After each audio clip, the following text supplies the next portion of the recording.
Hey guys, welcome back to my channel. तो आज के इस वीडियो में मैं आपको एक्सप्लेन करने वाली हूँ 2013 में आई मूवी साहेब बीबी और गैंगस्टर रिटर्न्स। तो चलिए विदाउट वेस्टिंग टाइम मूवी का एक्सप्लेनेशन स्टार्ट करते हैं।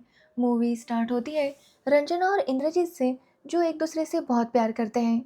रंजना चाहती है कि इंद्रजीत जल्दी से उससे शादी करे, लेकिन इंद्रजीत का कहना था कि पहले वो इस बार इलेक्शन जीतेगा, जिसके बाद वो उससे शादी करेगा। जो सुनने पर रंजना उससे कहती है कि कम से कम वो दोनों सगाई तो कर ही सकते हैं, और ये बोलकर वो उसे एक रिंग पहना देती है। यहाँ पर हमें पता चलता है कि रंजना एक रॉयल फैमिली से बिलोंग करती है, यानी कि वो वहाँ की राजकुमारी थी। तो वही इंदर एक कॉमन मैन है जो कि पॉलिटिशियन बनने की कोशिश कर रहा था।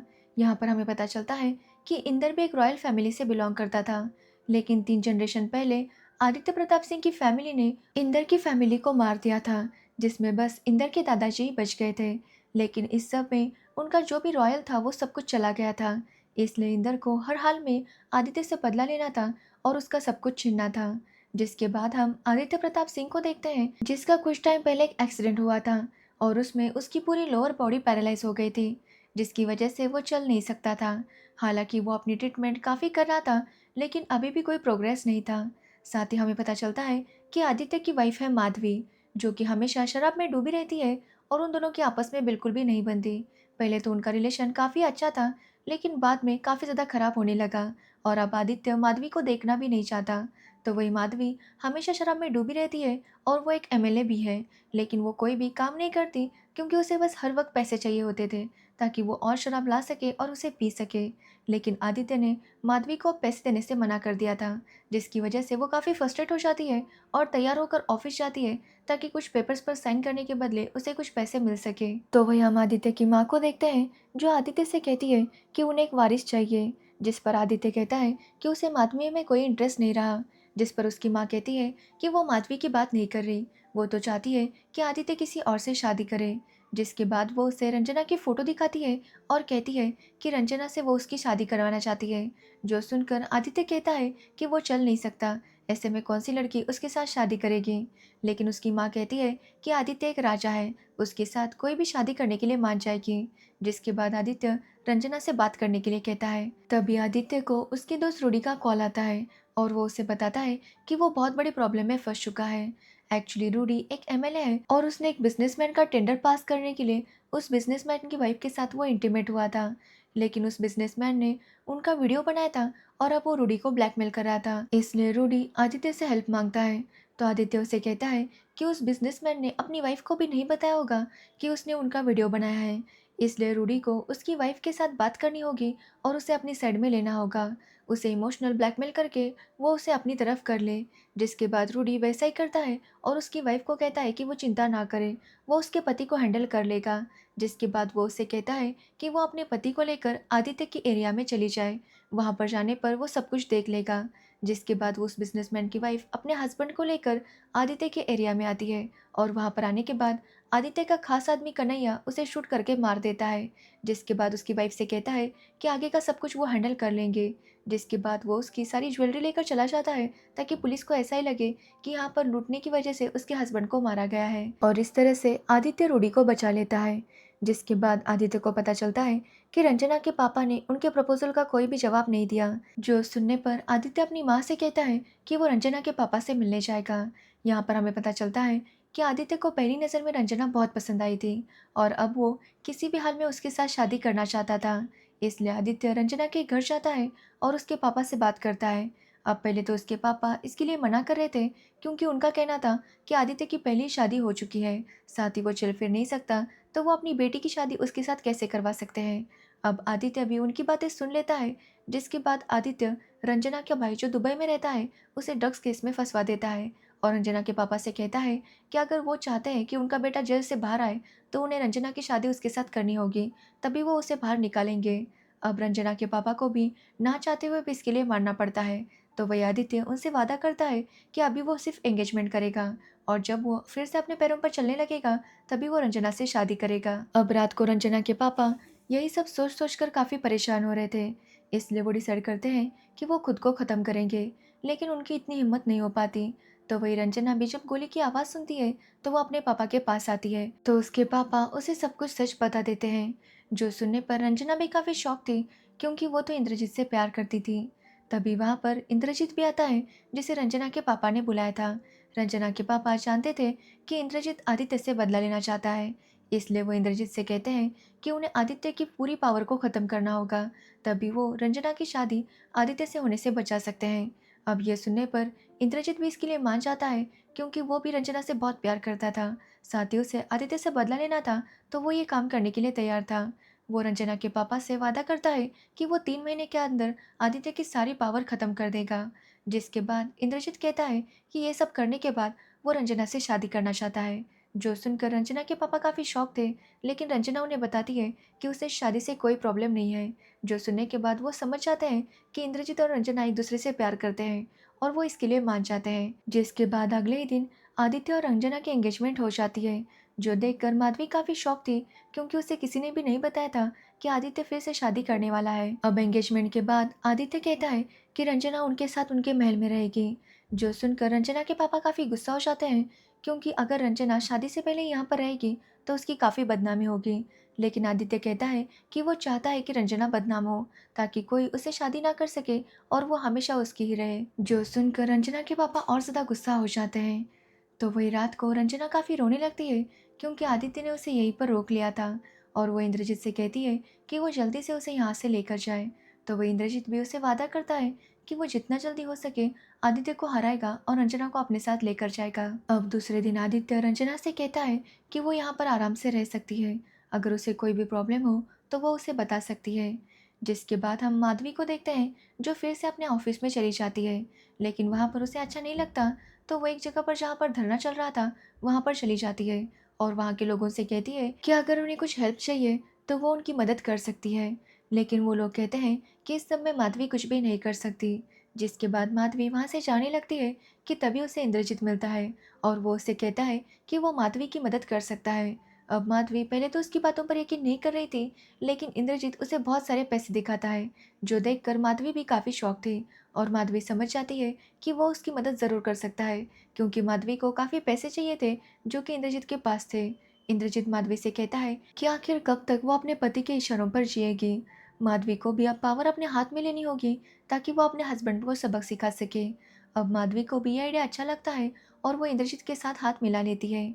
जिसके बाद हम आदित्य को देखते हैं, जो रंजना के साथ काफ़ी प्यार से बातें किया करता था, लेकिन हमेशा माधवी की काफ़ी इंसल्ट किया करता, क्योंकि उसका कहना था कि माधवी एक कैरेक्टरलेस वुमन है। जिसके बाद हम इंद्रजीत को देखते हैं, जो रंजना के पापा की गन चुराता है। तभी वहाँ पर इंद्रजीत का भाई आता है, जो कि अब पुलिस ऑफिसर बन गया था, और उसकी यहीं पर पोस्टिंग हुई थी, जिसकी वजह से इंद्रजीत काफ़ी खुश था, क्योंकि अब वो अपने भाई को भी अपने प्लान में यूज़ करने वाला था। जिसके बाद अगले दिन माधवी इंद्रजीत को कॉल करती है और रोने लगती है। वो उससे कहती है कि उसे अब पावर चाहिए। अब ये सारी बातें रंजना के पापा सुन लेते हैं, और वो इंद्रजीत से कहते हैं कि वो माधवी का यूज़ ज़रूर करे, लेकिन कहीं माधवी पर फिसल ना जाए, क्योंकि अगर ऐसा होगा तो वो रंजना की शादी उससे नहीं करवाएंगे। लेकिन इंद्रजीत उन्हें कहता है कि ऐसा कुछ भी नहीं होगा। जिसके बाद इंद्रजीत एक जर्नलिस्ट बनकर कैबिनेट मिनिस्टर से मिलने जाता है, और उसे बताता है कि सीएम बदलने वाला है। एक्चुअली सीएम राज्य का बंटवारा करना चाहता था, लेकिन आदित्य इसके खिलाफ था। सीएम ने बाकी मिनिस्टर्स को तो कन्विंस कर लिया था, लेकिन 4 मिनिस्टर्स कन्विंस होने के लिए तैयार नहीं थे, क्योंकि उन्हें आदित्य का सपोर्ट था, जिसमें से एक रंजना के पापा भी थे, जो कि बंटवारा करना चाहते थे, लेकिन आदित्य की धमकी की वजह से कर नहीं पा रहे थे। अब ये सब देखकर इंद्रजीत कैबिनेट मिनिस्टर से कहता है कि अगर वो माधवी को उनकी पार्टी में लेगा तो उनकी पार्टी और ज़्यादा स्ट्रांग हो जाएगी, क्योंकि माधवी अब अपने पति की नहीं सुनती। वो उसे कोई भी छोटी मोटी पोस्ट दे दे, जिससे कि माधवी भी उनके साथ आ जाए। अब कैबिनेट मिनिस्टर इसके लिए मान जाता है, और वो माधवी को वेलफेयर में से एक पोस्ट दे देता है। अब जैसे इस बारे में आदित्य को पता चलता है, वो समझ जाता है कि उसके खिलाफ ज़रूर कोई षड्यंत्र चल रहा है। तो वही इंद्रजीत चुप कर आदित्य के महल आता है और रंजना से मिलता है, जहाँ पर रंजना उसे देखकर काफ़ी खुश होती है, और वो दोनों रोमांस करने लगते हैं। जिसके बाद रात को रंजना देखती है कि आदित्य अपना कुछ सोना निकाल रहा था, क्योंकि वो उसे बेचकर लोगों में उसके पैसे बैठने वाला था, ताकि उसे और ज़्यादा वोट मिल सके और वो इलेक्शन जीत सके।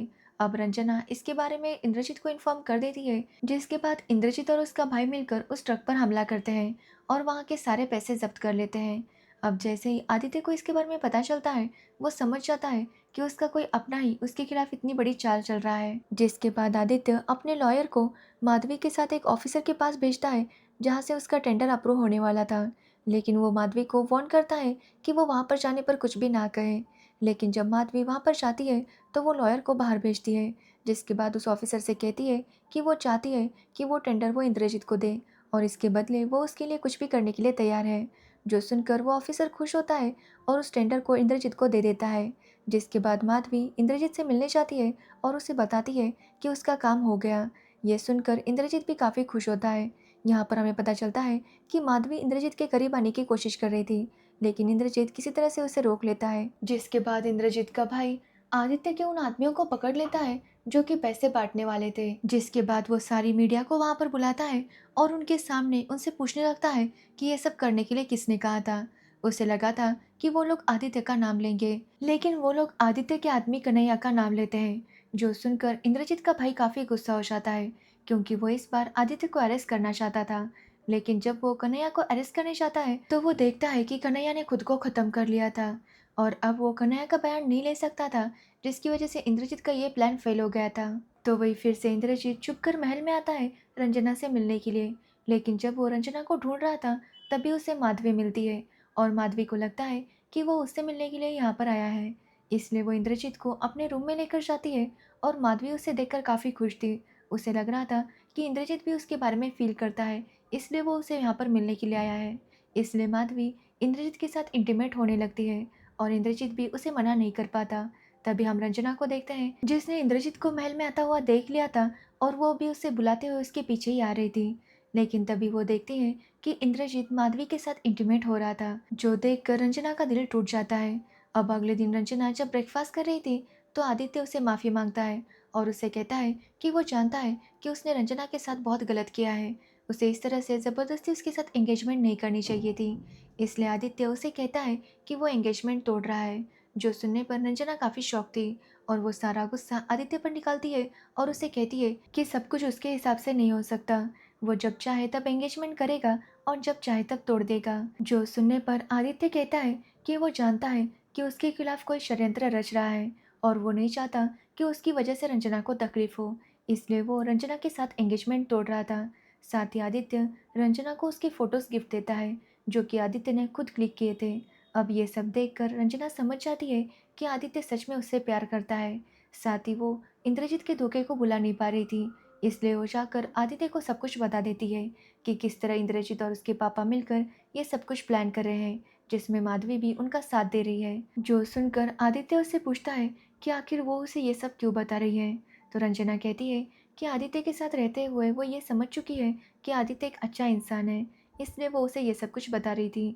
जिसके बाद रंजना आदित्य का बहुत ध्यान रखने लगती है और धीरे धीरे करके वो एक दूसरे के करीब आने लगते हैं। अब इंद्रजीत आदित्य के खिलाफ जब भी कोई प्लान बनाता, तो रंजना आदित्य को पहले ही बता देती, जिसकी वजह से इंद्रजीत के सारे प्लान फेल हो रहे थे। तो वही माधवी भी पॉलिटिक्स में काफी एक्टिव हो गई थी और उसकी बातें सुनकर आदित्य समझ गया था कि ये सारी बातें माधवी की नहीं है। तो वही इंद्रजीत ने बाकी 4 एमएलएस को अब बंटवारे के लिए कन्विंस कर लिया था। यहाँ तक कि उसने रूडी को भी अपनी बातों में फंसा लिया था और वो सभी लोग बंटवारे के लिए तैयार थे। अब जैसे इस बारे में आदित्य को पता चलता है, तो वो सारे एमएलएस को मिलने के लिए बुलाता है और जब मीटिंग शुरू होती है, तो आदित्य सारे दरवाजे बंद कर देता है, जो देखकर एमएलएस काफ़ी शॉक थे। आदित्य कहता है कि वो किसी भी हाल में बंटवारा नहीं होने देगा, क्योंकि अगर बंटवारा हो गया तो आदित्य की पावर कम हो जाएगी। अब ये सुनने के बाद एमएलए वहाँ से जाने लगते हैं, लेकिन वो दरवाज़ा ओपन नहीं कर पाते। तभी आदित्य खड़ा हो जाता है, जो देखकर सभी शॉक थे, क्योंकि आदित्य अब ठीक हो चुका था और वो चल सकता था। आदित्य उन सबसे कहता है कि 4-5 दिनों तक उन्हें यहीं पर रहना है, जिसके बाद आदित्य उन्हें उस रूम में लॉक करके चला जाता है। तो वही माधवी, कैबिनेट मिनिस्टर और इंद्रजीत चारों एमएलएस का इंतजार कर रहे थे, क्योंकि उनके आने के बाद ही बंटवारा अनाउंस होने वाला था। लेकिन एमएलएस वहां पर नहीं आते और साथ ही उन्हें पता चलता है कि सीएम भी बदल चुका है, जो सुनने के बाद माधवी काफ़ी गुस्सा हो जाती है और फ्रस्ट्रेशन मीडिया पर निकालने लगती है। ये देखकर किसी तरह से इंद्रजीत उसे संभाल लेता है। साथ ही इंद्रजीत समझ गया था कि इस सब में रंजना इन्वॉल्व है, क्योंकि इंद्रजीत ने इस सब के बारे में बस रंजना को ही बताया था। इसलिए वो समझ जाता है कि ज़रूर रंजना आदित्य के साथ मिल चुकी है। तो वही हम इंद्रजीत के भाई को देखते हैं, जिसे पता चलता है कि कन्हैया जिंदा है और वो उसे पकड़ने के लिए वहाँ पर जाता है, लेकिन वहाँ पर आदित्य आकर इंद्रजीत के भाई को मार देता है, जिसके बारे में जब इंद्रजीत को पता चलता है तो वो पूरी तरह से टूट गया था। साथ ही वो समझ गया था कि रंजना भी उसे धोखा दे चुकी है और वो वापस उसके पास नहीं आएगी। इसलिए इंद्रजीत माधवी को कॉल करता है और उसे उस महल में बुलाता है जहाँ पर उसके पूर्वज रहा करते थे, और वो अपने पूर्वजों से माफ़ी मांगता है कि वो उनका बदला नहीं ले पाया। जिसके बाद वो माधवी को उसका एक काम करने के लिए कहता है। तो वही हम रंजना को देखते हैं जो आदित्य के साथ शादी कर लेती है। आदित्य काफ़ी खुश था क्योंकि वो फाइनली रंजना के साथ शादी कर रहा था। अब उस रात उनकी सुहागरात होती है और अगले दिन जैसे आदित्य उठता है तो वो देखता है कि पुलिस वहाँ पर आई थी। एक्चुअली इंद्रजीत के बड़े भाई ने आदित्य के खिलाफ बयान दिया था कि आदित्य ने इंद्रजीत के छोटे भाई को मारा है, और इसी वजह से पुलिस के पास अरेस्ट वारंट था और वो आदित्य को अरेस्ट कर लेती है। जिसके बाद आदित्य पुलिस स्टेशन चला जाता है। तभी वहाँ पर माधवी आती है और रंजना को एक वीडियो दिखाती है। उस वीडियो में इंद्रजीत था जो रंजना से पूछ रहा था कि आखिर उसने उसका साथ क्यों छोड़ा। उन दोनों ने मिलकर सपना देखा था कि वो आदित्य से बदला लेंगे, जिसके बाद पूरी जिंदगी साथ में बिताएंगे। तो फिर अचानक से ऐसा क्या हुआ कि रंजना ने उसका साथ छोड़ दिया। लेकिन जो भी हो, इंद्रजीत उसके बिना नहीं रह सकता, ये बोलकर इंद्रजीत खुद को ख़त्म कर लेता है। अब जैसे ही रंजना ये देखती है तो वो काफ़ी ज़्यादा शॉक थी, क्योंकि उसे तो लगा था कि इंद्रजीत उससे प्यार नहीं करता। लेकिन अब रंजना को लगता है कि शायद उसने इंद्रजीत के साथ गलत किया, उसे इस तरह से धोखा नहीं देना चाहिए था। जिसके बाद कहानी कुछ मंथ आगे बढ़ती है, जहाँ पर हमें पता चलता है कि आदित्य अभी जेल में है और आदित्य की जगह माधवी ने ली है। साथ ही वो पॉलिटिक्स में काफ़ी एक्टिव हो चुकी है। तो वही रंजना हमेशा शराब में डूबी रहती है, यानी कि उसकी वो हालत हो चुकी थी जो माधवी की थी। और यहीं पर यह मूवी एंड हो जाती है। तो ये थी साहेब बीवी और गैंगस्टर रिटर्न्स मूवी की स्टोरी। और यहीं पर ये मूवी एंड हो जाती है। तो ये थी साहेब बीवी गैंगस्टर रिटर्न्स मूवी की स्टोरी। अगर आपको इस मूवी की स्टोरी और मेरा एक्सप्लेनेशन अच्छा लगा हो तो वीडियो को लाइक कमेंट शेयर ज़रूर करना, और मेरे चैनल को सब्सक्राइब करना बिल्कुल मत भूलना। Thanks for watching video.